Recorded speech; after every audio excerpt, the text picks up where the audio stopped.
Assalamualaikum. Waalaikumsalam warahmatullahi wabarakatuh. Fadhal.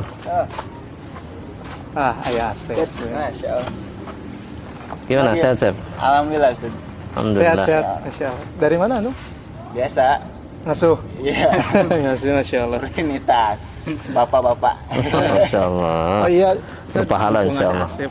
Iya, gimana? Sebelumnya sama Asep ada obrolan masalah di Indonesia ini lagi hangat-hangatnya komedian gitu lah. Cuman si komedian ini ngangkat komedinya itu berbau dengan agama, Ustaz.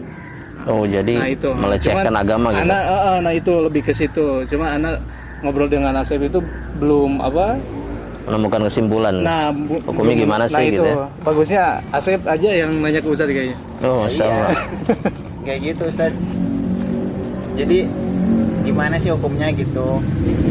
Komedi Iya. tapi dengan berbau Melecehkan agama ya? Melecehkan agama gitu, Ustaz. Iya. Yang pertama, Islam ini agama yang sebetulnya memandang komedi ya dengan segala macam bentuknya itu dengan pandangan yang cukup serius sebetulnya.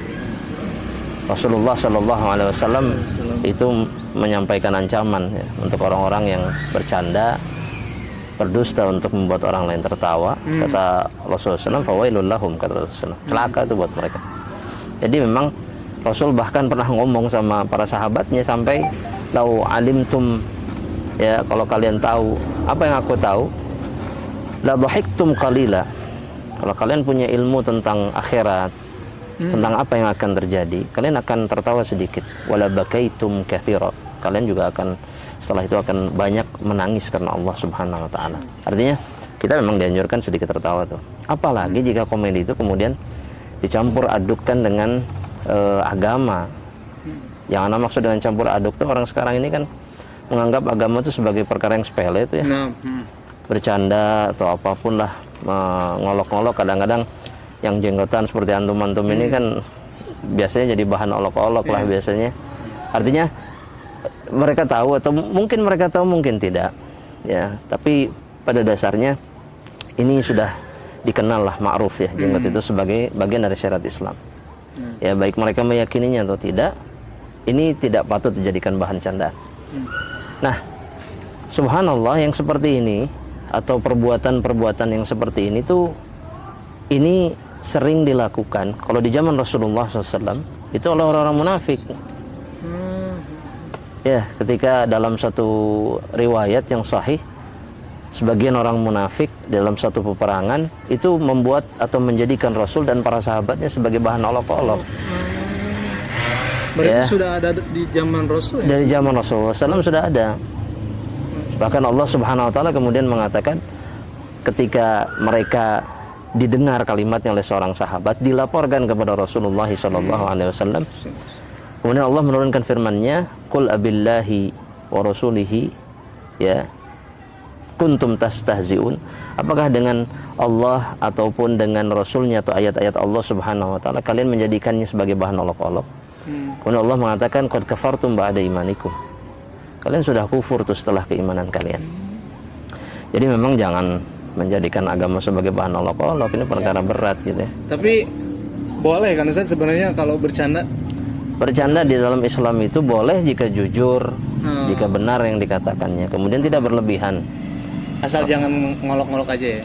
Jangan mengolok-olok makhluk, orang. menyepelekan orang, dan jangan pernah sekali-kali mengolok-olok agama Allah Subhanahu wa taala ataupun syariat Rasulnya Muhammad sallallahu alaihi wasallam. Ini berat di sisi Allah Subhanahu wa taala. Nah, yang sering jadi masalah kita itu, kita ini penasaran ya. Kita ini manusia yang penasaran kalau dengar ada orang bicara, oh ini nih ada mungkin konten YouTube yang melecehkan Islam, itu justru kita tonton, kita lihat, kita perhatikan, kita dengar dari awal sampai akhir. Subhanallah, Allah Subhanahu wa taala itu wanti-wanti sama kita ya. An idza sami'tum, kata Allah Subhanahu wa taala, ayatillahi yukfaru biha wa yustahza'u biha fala takhudhu ma'ahum. Kalau kalian dengar ayat-ayat Allah Subhanahu wa taala itu dikufuri, diingkari atau dijadikan bahan olok-olok, jangan sekali-kali kalian duduk dengan orang-orang yang melakukannya atau berada dalam satu majlis dengan orang yang melakukannya. Kalau sekarang di media sosial seperti itu, kita nonton videonya, kita dihukumi satu majlis itu sama mereka. Hatta yakhudu fi haditsin ghairi. Sampai mereka membicarakan hal lain. Kalau tidak, innaka idzam mithluhum. Kalau enggak, kalian seperti mereka sama. Jadi nontonnya aja nggak boleh. Nggak boleh sebetulnya. Iya. Dan kita harus ingkari. Kalau sekarang kan bisa tuh kita laporin ya video-video yang nggak bermanfaat, nggak bermutu seperti ini. Bahkan menjerumuskan banyak saudara-saudara kita ke dalam kekufuran bahkan kan. Banyak tuh orang-orang yang kurang akalnya, ya, kurang imannya, kurang agamanya. Justru jadi kayak, oh, iya asik juga ya, lucu juga ya. Iya, Padahal subhanallah ini masalahnya berat di sisi Allah subhanahu wa ta'ala. Ya, makanya memang kita harus hati-hati. Dan Allah subhanahu wa ta'ala kemudian mengatakan, innallaha jami'ul munafiqina ya wal kafirina fi jahannam jami'a. Dalam penggalan ayat itu Allah subhanahu wa ta'ala kemudian bilang, sungguhnya Allah menggabungkan antara orang munafik dan orang kafir dalam neraka jahanam semuanya. Ini kita harus hati-hati. Berarti khawatir juga nanti kitanya masuk munafik. Ya, itu yang sangat kita khawatirkan. Karena nifak di sini bukan lagi nifak amali, ini sudah nifak i'tiqadi. Ketika kita menganggap lelucon tentang agama Allah itu biasa aja. Atau tidak ada giroh tuh dari dalam hati kita yang membantah itu, menentang itu. Kemudian berusaha untuk mengingatkan dengan betul-betul tegas. Karena ini masalahnya masalah iman. Ya. Bagaimana kita bisa ridha dengan sesuatu yang besar seperti itu? Ayat Allah, agama Allah dijadikan bahan lelucon. Yang hanya menghina, atau kalau boleh dikatakan yang hanya melecehkan fisik Rasulullah SAW atau fisik para sahabatnya saja, sudah dikatakan sama Allah, kalian sudah kufur setelah keimanan kalian. Bagaimana dengan orang yang lebih jauh dari itu? Nah itu. Ya. Berat berarti. Kadang-kadang Allah sendiri yang dijadikan bahan lelucon. Alhamdulillah. Demi apa? Demi konten, demi apa viewer. Subhanallah. Ya. Mereka menjual agama mereka dengan harga yang murah, yang sedikit. Alhamdulillah. Sayang memang ya, kemampuan mereka, kemudian akal mereka yang sebetulnya bisa digunakan untuk perkara yang jauh lebih baik. Tapi mereka sia-siakan tuh buat. Padahal sebenarnya kalau dilihat dari sisi akun-akun konten yang seperti itu, mereka lebih berkompeten. Maksudnya apa? Mereka punya kemampuan tentang itu, gitu ya. Betul. Cuman sangat disayangkan kalau misalkan jadi leluconnya adalah agama gitu. Betul. Biasanya sih memang muncul dari orang-orang yang di dalam hatinya ada kemunafikan atau bahkan sama sekali nggak percaya dengan Allah Subhanahu Wa Taala ya. Ini musibah dan kita berharap kita dilindungi sama Allah Subhanahu Wa Taala, dan juga mereka yang tertimpa musibah ini juga diberikan hidayah oleh Allah Tabaraka wa Taala. Ini bahaya banget Ustaz ya. Iya, karena ini bukan lagi masalah yang ringan di sisi Allah, ini masalah akidah ya. Allahu a'lam.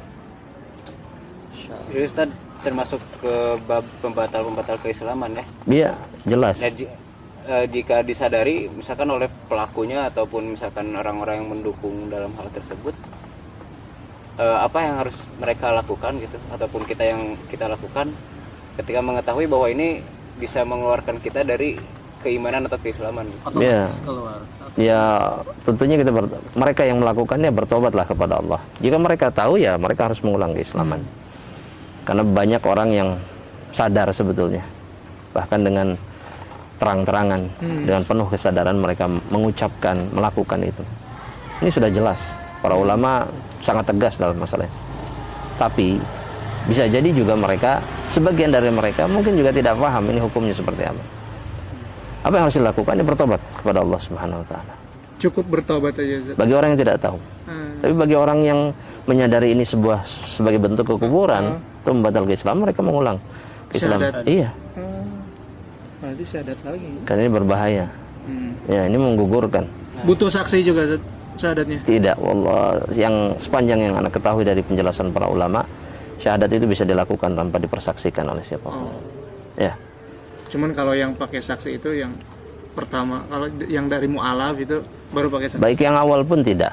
Karena sebagian kaum di zaman Rasulullah SAW itu mereka bersyahadat tanpa datang kepada Rasulullah SAW atau disaksikan oleh Rasulullah SAW. Ya, cukup dengan perwakilan mereka. Nah.